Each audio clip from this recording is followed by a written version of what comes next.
Hello, English learners. Welcome back to English Pods. I am Leonardo. Whoa! Good morning, students. And I'm Elizabeth. Today, we are diving into something a little different, like really different. Different good or different, Oh, definitely different good. Today, we are exploring an essential topic for anyone looking to excel in English.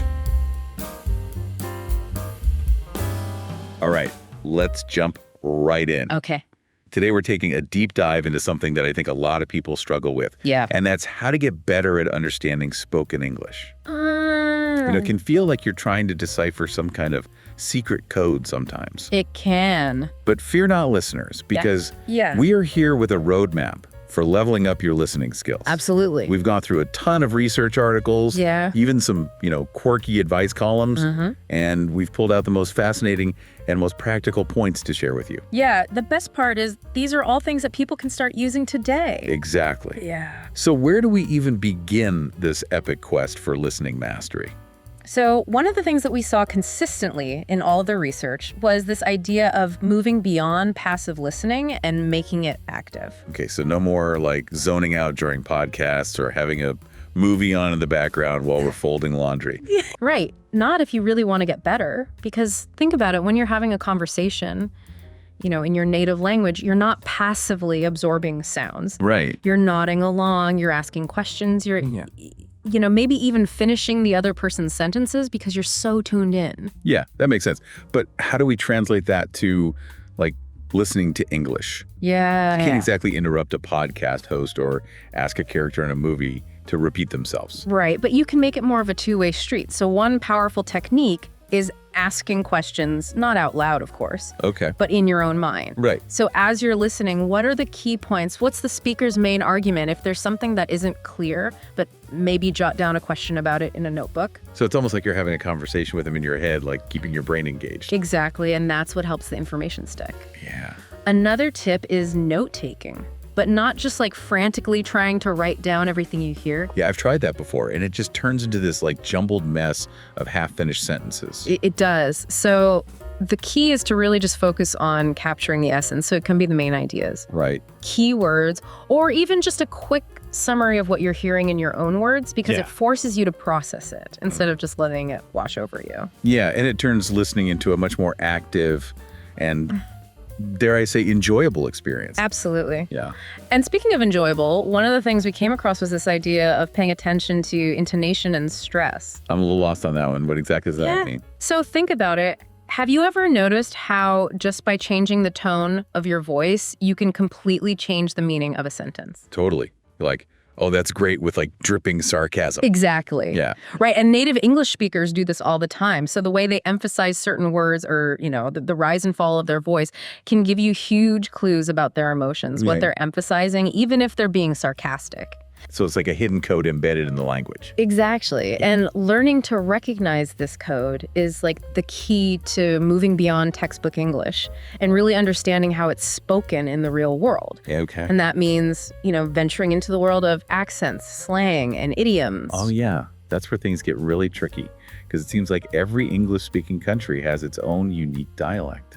It's true. And even as someone who has studied English for years, I still encounter accents that totally throw me for a loop. Yeah. But that's the beauty of it. It's like this constantly evolving language Right. with so much diversity. So how do we even begin to like tackle that obstacle course of accents? Exposure, exposure, exposure. Okay, give me some recommendations. Podcasts are like a gold mine. Yeah. For this, you can find podcasts hosted by people from all over the English-speaking world, and they cover like every topic imaginable. I love that because then you're also like learning something new at the same time. Yeah. Yeah. And don't underestimate the power of movies and TV shows. So, turn on the subtitles. Choose something from a country whose accent you want to understand better, and just enjoy the ride. Okay. You'll start picking up on the nuances of pronunciation, slang, without even realizing it. It's like passive learning on steroids. It is. Okay. And speaking of making mistakes, Yes. all of the experts that we consulted emphasize that it's a really important part of the process. Mistakes are the stepping stones to fluency. So true. Think about it. If you never stumbled, you never know where to focus your efforts. That's a really good point. So the next time I completely butcher a pronunciation or misinterpret an idiom instead of cringing in shame, I should just embrace it as a learning opportunity. Embrace it. Okay. And don't be afraid to ask for clarification. Yeah. Whether you're practicing with a language partner or just struggling to understand a podcast, let people know that you're still learning.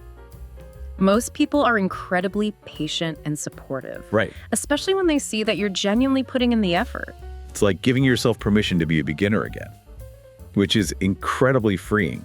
Absolutely. And that mindset opens up a world of possibilities when it comes to leveraging resources. And let's face it, we're living in a golden age of language learning tools. Okay, let's dive into that treasure trove because we had a pretty impressive list of resources based on our research. Welcome back to our deep dive all about mastering English listening. I'm excited to keep this conversation going. We laid some great groundwork in part 1. Yeah, we talked about active listening and embracing those crazy accents and even giving ourselves permission to make mistakes. Yeah, but remember, guys, this journey to better listening, it's like training for a marathon, not a sprint. Exactly. It's all about consistency. Yeah. Finding the right resources for your level and just enjoying the process. Absolutely. And speaking of resources, let's dig into some specific tools and techniques. Okay. That can really supercharge your listening skills. All right. I know we talked about podcasts and movies, but there's a whole universe of audio content out there. There is. Just waiting to be explored. Yeah. Have you ever tried audiobooks? I have dabbled in audiobooks before, but to be honest, I find it hard to stay focused sometimes. Yeah, I think one strategy is to choose a book that you've already read in your native language. Okay. That way you're already familiar with the plot, the characters, and you can really focus on the language itself. Yeah, that's brilliant. Yeah. It takes the pressure off of having to understand every single word. Exactly. And don't be afraid to adjust the narration speed because a lot of audiobook apps will let you slow it down, which can be a game changer, especially when you're first starting out. It's like having your own personal language coach who will speak at your pace. Exactly. And if you're looking for shorter bursts of audio, TED Talks are another phenomenal resource. Oh, I love TED Talks. They are. They're so inspiring. Yeah. And thought-provoking. Yeah, so they cover such a wide range of topics. So you're bound to find something that interests you. And a lot of them come with these interactive transcripts so you can listen and read along at the same time. Yeah, it's like having a built-in language tutor. Right. You can pause, rewind, look up words as you go. Exactly. And if you're feeling really ambitious, there's this technique called shadowing. Shadowing, that sounds cool. It is. Tell me more. It's basically like mimicking a native speaker. In real time. Okay. So you listen to a recording, could be a TED Talk, a podcast, even a scene from a movie, and you try to repeat what you're hearing as closely as possible. So like matching their pace, intonation, even their accent? All of it. Wow, that sounds like a real workout for your listening muscles. It is, but it forces you to pay attention to all those little nuances of pronunciation and rhythm that you might otherwise miss. Right, and by repeating the words out loud, you're also working on your speaking at the same time. Exactly, it's like double the benefits. It is, but I'm not going to lie, the thought of shadowing someone with a thick British accent is a little intimidating. Oh, yeah, for sure. You don't have to jump into the deep end right away. Okay. Start with someone whose accent you find, relatively easy to understand. Choose a short audio clip. Okay. Maybe 30 seconds to a minute. And just focus on, mimicking the sounds the best that you can. Okay, and then as I get better, I can, gradually increase the difficulty. Exactly. It's all about pushing yourself. Yeah. But in a way that feels fun. I like that approach. Good. So we've talked a lot about individual practice. Yeah. But what about the social side of language learning? Right. How can we leverage interactions with others to boost our listening skills? That's a great question. And I think it goes back to the importance of finding a conversation partner. Okay. Or joining some kind of language learning community. Yeah. Because when you're in a real-time conversation, you're forced to think on your feet. Right. Process information quickly and adapt to different speaking styles. Yeah, it's like a boot camp for your brain. It is. And it really reminds us that listening isn't just about passively receiving information. It's about actively participating in the exchange. And when you're having a conversation, you're not just listening to the words. Right. You're also paying attention to body language, facial expressions, social cues. Yes. Which can totally add layers of meaning. It's like reading between the lines. Yeah. Sometimes those nonverbal cues could be just as important as the words themselves. Absolutely. Especially when it comes to things like humor or sarcasm. Like if someone says, oh, that's just great. You can't rely on the dictionary to understand if they're being sarcastic or not. No. You have to pick up on those subtle cues. You do. Which is tricky but rewarding when you get it. It is. And Yeah. that's a skill that develops through exposure and practice. Yeah. The more you interact with native speakers, Right. the more attuned you become to those nonverbal nuances and the more Yeah. confident you'll feel navigating real-world conversations. Yeah, it's like unlocking a secret level of communication. Yeah, it is. And as you continue to expand your listening horizons, remember that embracing different accents is like a crucial part of the journey. You know, I know this all too well. Yeah. I went to Scotland once and felt like I needed subtitles to order a cup of coffee. I feel you, but the good news is your ears are like incredibly adaptable. Really? So with enough exposure, you can train your brain to decode those regional variations Okay. and even start to appreciate like the unique beauty of each accent. Yeah, I love that perspective. Yeah. It's not about erasing those differences, but it's like embracing them as part of the Yes. rich tapestry Exactly. of the English language. Yes, broadening your listening horizons and just appreciating the Yeah. diversity of human expression. This has been such an eye-opening conversation. Yeah. I'm starting to see listening comprehension not just as a skill to be mastered, but as like a gateway to connecting with people, cultures, ideas on a deeper level. That's beautiful, and that's what makes language learning so much more than just memorizing vocabulary Right. and grammar rules. Yeah. It's about expanding your world one conversation at a time. I love it. Okay, but before we get too philosophical, Right. let's wrap up part 2 Okay. with a quick recap for our listeners. All right, so remember, improving your English listening skills. It's a journey, not a destination. Yeah. It takes time, effort, and a willingness to embrace those inevitable stumbles along the way. Yeah.